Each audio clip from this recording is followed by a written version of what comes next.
Assalamualaikum warahmatullahi wabarakatuh. Waalaikumsalam warahmatullahi wabarakatuh. Al-Fatihah. A'udzu billahi minasyaitonir rajim. Bismillahirrahmanirrahim.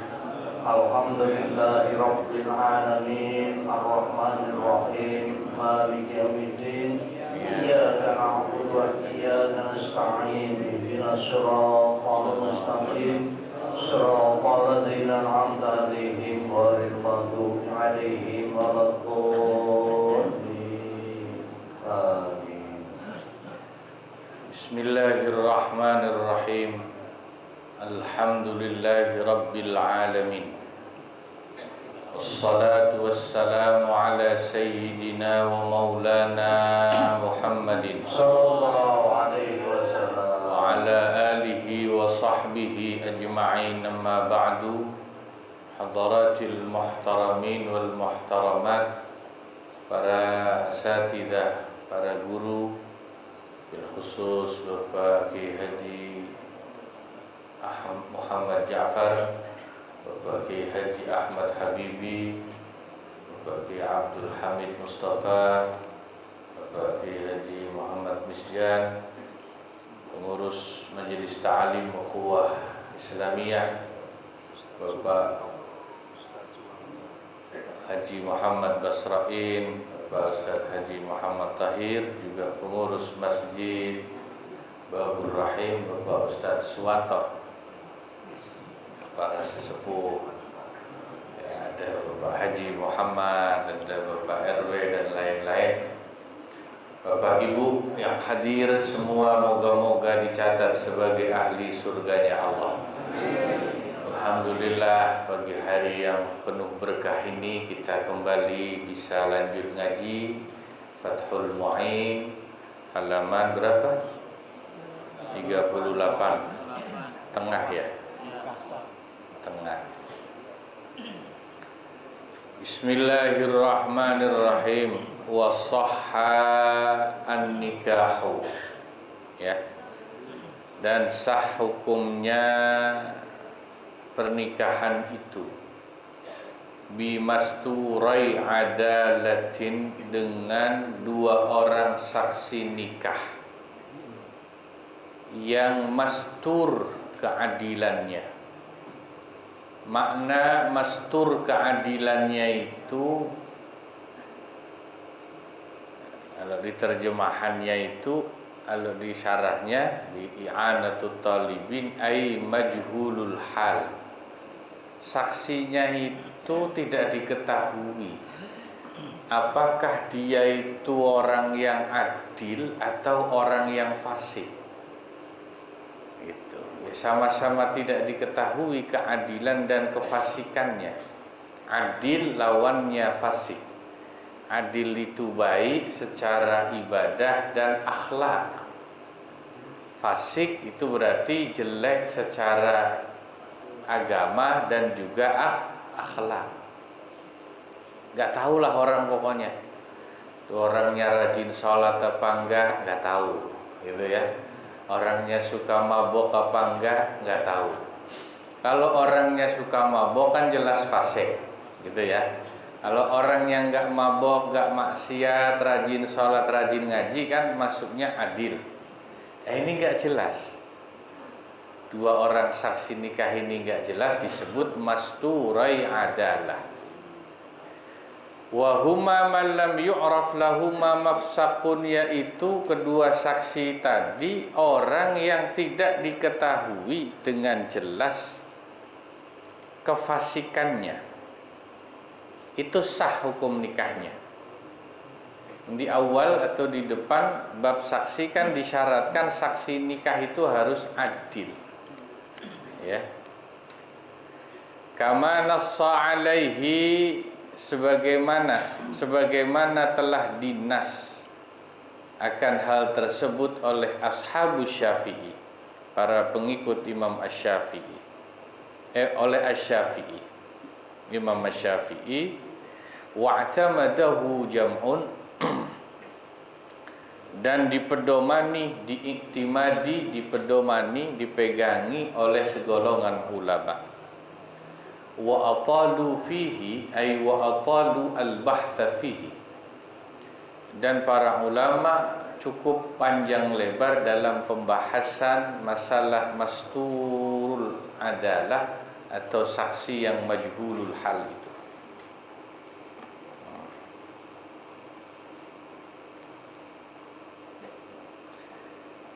Wa batala, dan batal atau membatalkan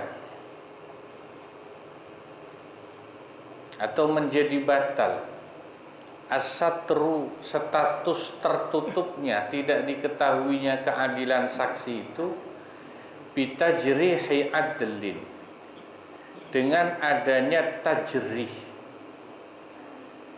penilaian negatif dari orang yang adil. Yang menilai itu orang yang adil, memberikan handicap atau tajrih, penilaian negatif kepada saksi itu, maka status masturul adalah batal, hilang. Kalau hilang, maka saksi itu statusnya fasik. Kalau fasik, tidak sah nikahnya itu menurut mazhab Syafi'i. Jadi gini nih, ada orang tadinya sudah mau dijadikan saksi nikah. Ini orangnya tadinya nggak diketahui track recordnya.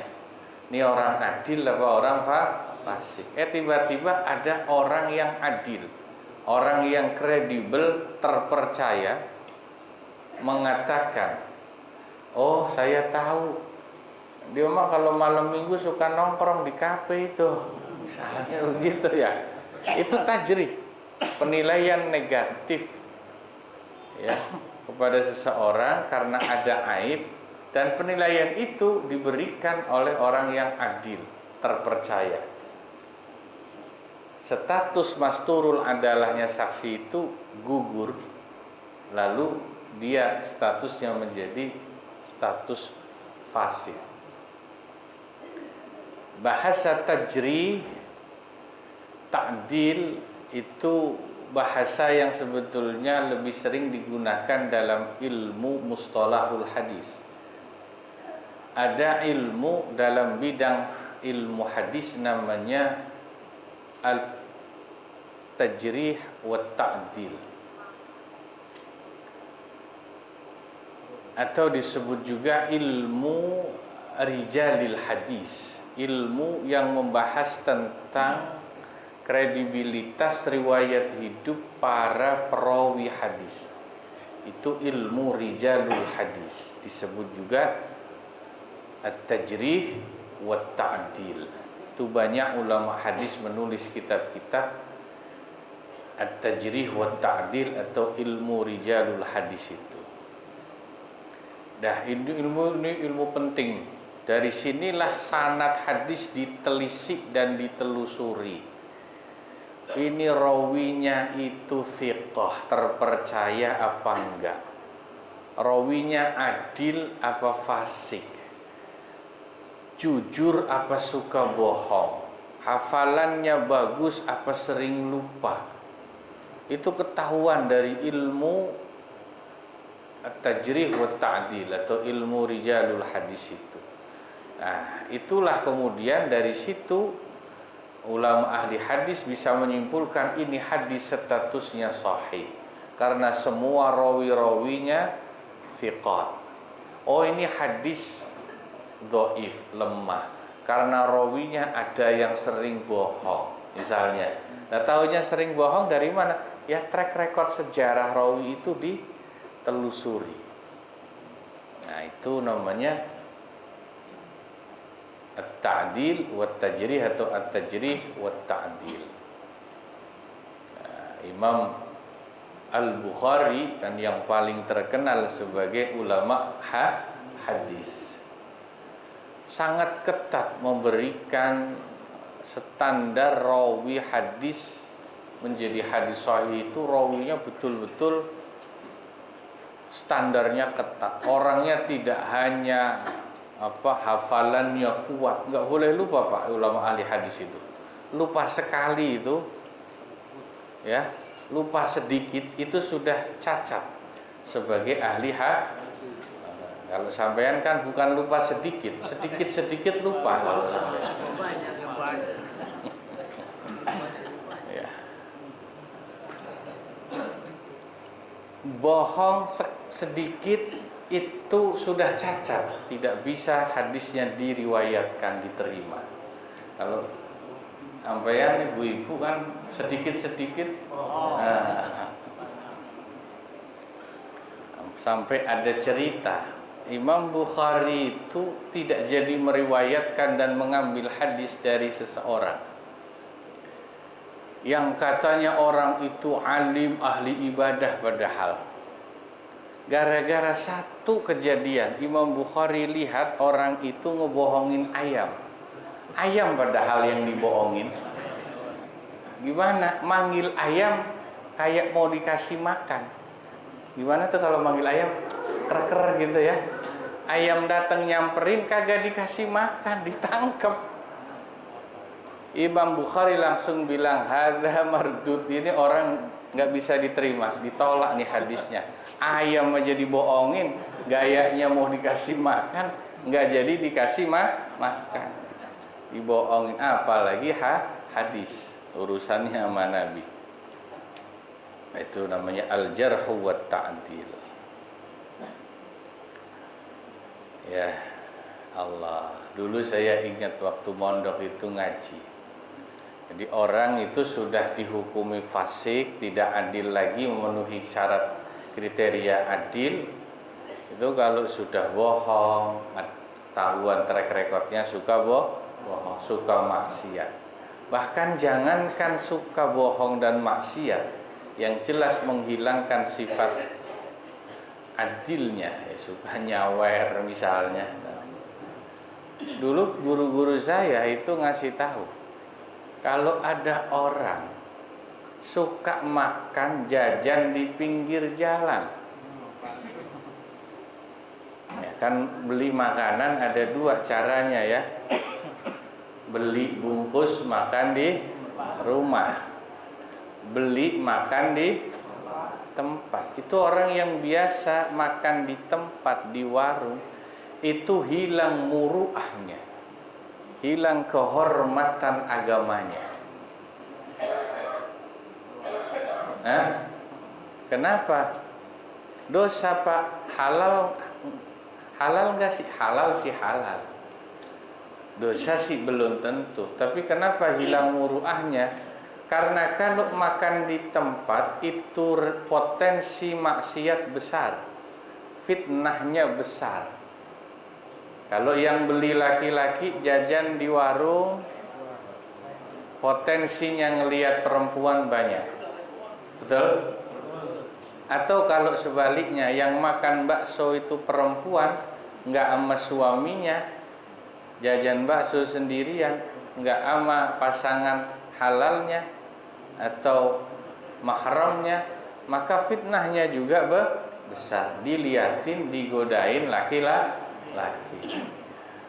Ya kecuali kalau kasusnya tentu makan di warung restorannya dalam safar, perjalanan jauh, kalau itu lain lagi. Lagi pulang mudik masa mau dibungkus kan susah. Ya mampir di rest area. Untungnya sekarang ada cara ketiga yang paling aman. Nggak perlu makan di tempat, bahkan nggak perlu beli makanan di tempat. GoFood, ya. GoFood, apalagi? Ya, pokoknya itu pakai aplikasi, dari rumah makanan datang sendiri. Itu sebetulnya terinspirasi ilmunya Siti Maryam di Al-Quran, yang cuman ibadah di dalam kamar, makanan turun sendiri dari langit. Kan Siti Maryam gitu, dalam mihrabnya nggak keluar-keluar khalwat ibadah, tapi Allah cukupi makanan turun dari langit. Nah, kita nggak punya ilmu gitu, pakainya HP makanya. Diem di rumah, nggak masak, nggak kelaparan, kita alhamdulillah, tinggal pesen GoFood. Itu sampai gitu ya. Wa idza tabal fasiqu. Nah, kalau ada orang yang fasik kemudian tobat, ya, lam yultahaq bil masturi, orang yang fasik sudah tobat itu statusnya tidak bisa disamakan dengan masturul adalah tadi. Meskipun sudah tobat, contoh ya, tukang nyawer dah tadinya ya, tukangnya udah tobat Pak, sekarang Pak saya nggak nyawer lagi, bisa nggak jadi saksi nikah? Belum bisa ternyata, karena tobatnya tidak otomatis menaikkan grade-nya menjadi masturul adalah, apalagi orang adil. Meskipun sudah tobat, embel-embel track record dulunya tukang nyawer itu masih ada, gitu loh kira-kira. Ini resiko sosialnya tinggi.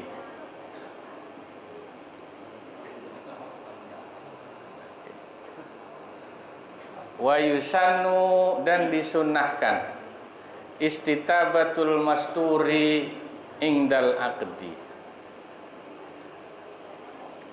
memerintahkan atau meminta orang yang belum jelas track recordnya masturul adalah tadi untuk bertaubat sebelum akad dilaksanakan, baca istighfar.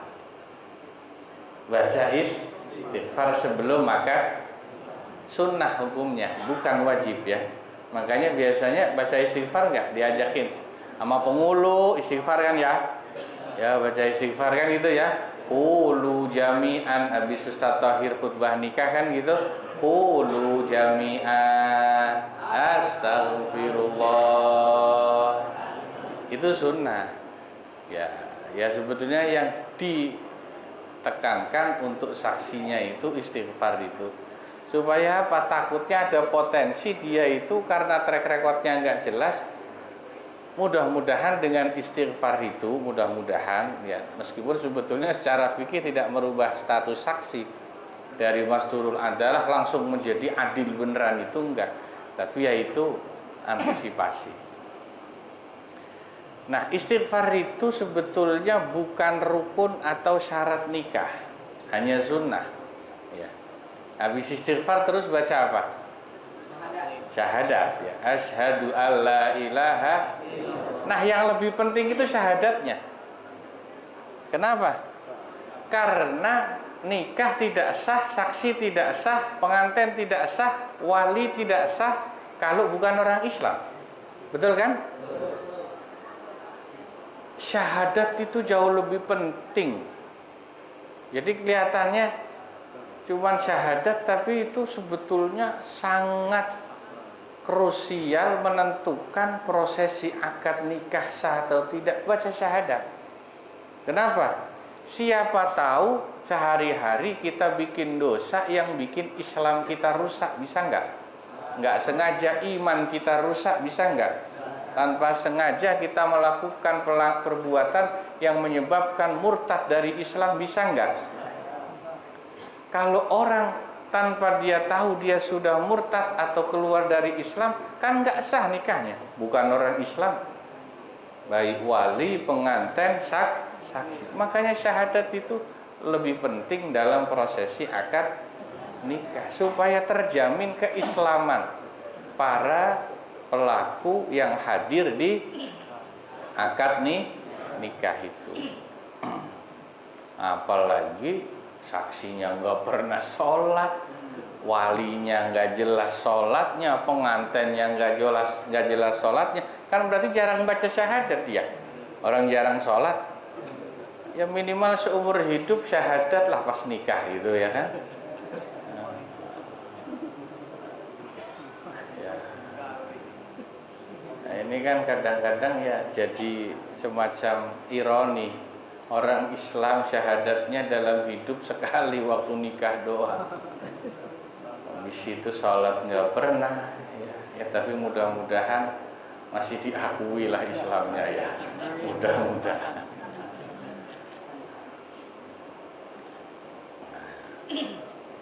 Jadi itu ya lebih penting syahadatnya daripada istighfar. Istighfar ya penting juga, tapi Karena syahadat itu kaitannya langsung dengan hukum keislaman seseorang.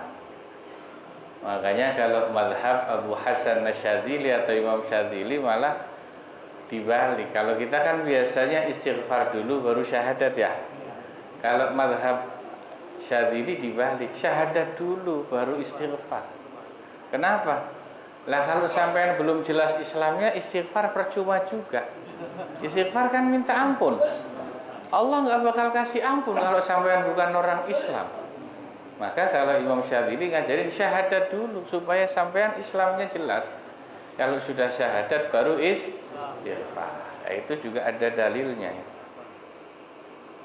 Walau alimal hakimu, seandainya hakim mengetahui fusqas syahidaini, kefasikan dari dua orang saksi itu. Sesudah akad nikah hakim tahu, lo saksinya dua-duanya tukang mabuk, tukang nyawer, fasik kan? Lazimahu at-tafriq bainaz zaujain. Maka wajib bagi hakim untuk memisahkan di antara suami istri itu. Karena nikahnya enggak sah. Walau qabla tarafu'i ilaihi 'alal aujahi, meskipun belum ada laporan tarafu itu, ya melaporkan itu ilaihi kepada hakim. 'Alal aujah, 'alal aujuh menurut qaul yang lebih punya wajah. Ya, kalau menurut qaul yang lebih punya wajah lebih kuat, kan nikah yang saksinya itu fasik tidak sah. Dan kalau hakim tahu itu, suami istri dipisah, harus dipisah, karena cacat akad nikahnya.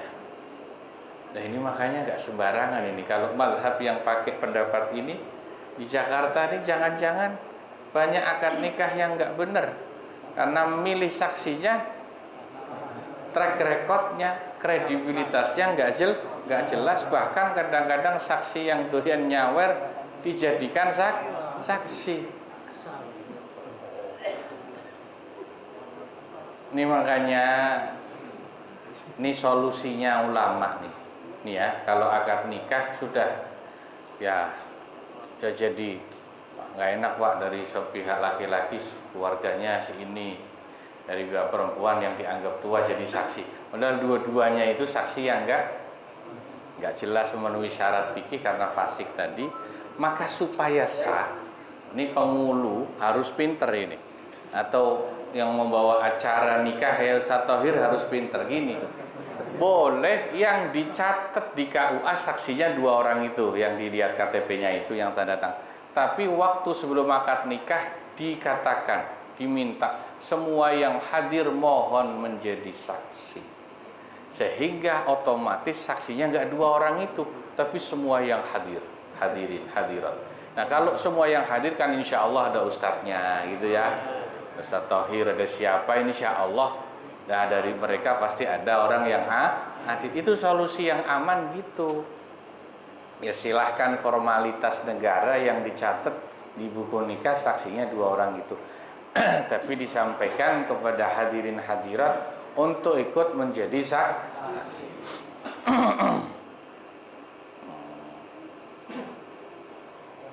Oke, belum ada ya. Wa yasihu aidan bibnai zaujain au aduwaihima, akad nikah sah juga dengan dua orang saksi yang terdiri dari anak laki-laki si suami dan anak laki-laki si perempuan, atau anak laki-laki dari dua orang musuh mereka. Maksudnya gimana? Nikah duda sama janda, itu maksudnya. Masing-masing udah punya anak laki-laki. Karena sepi-sepian nikahnya duda sama janda, nggak ngundang banyak orang. Misalnya ini, udah anaknya masing-masing suruh jadi saksinya, ya sah gitu juga. Yang penting kan sesuai syarat terus. Atau bahkan saksi nikahnya itu dua orang anak musuh pengantin itu, musuhnya, tapi anaknya suruh jadi saksi, sah juga. Sebab anaknya musuh kita itu nggak ada hubungannya, sahabat tidak. Dalam hal nikah tetap sah jadi saksi. Waqad yasihhu kaunul abi syahidan aidan, terkadang juga sah seorang ayah itu menjadi saksi juga.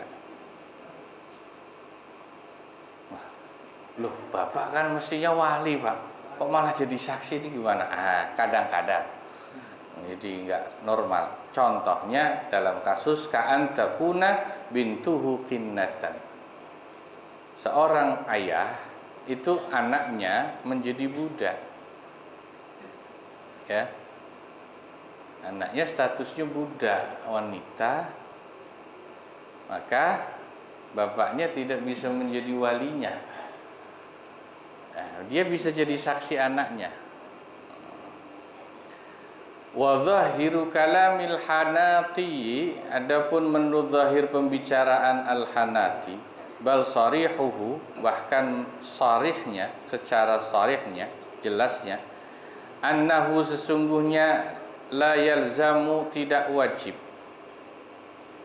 az-zawju, ini kayaknya kebalik nih, harusnya az-zawjah, jadi maf'ul, al-bahthu jadi fa'ilnya harusnya ya.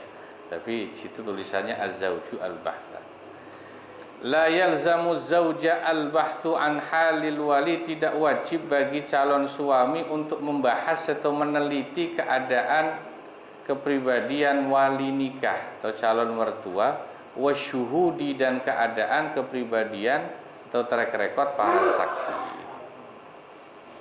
Memang sih sebetulnya calon suami itu enggak punya kewajiban meneliti track record kepribadian mertuanya yang jadi wali dan track record saksi-saksi. Ya, itu harusnya kan tanggung jawab saksi itu tanggung jawab dari pihak perempuan.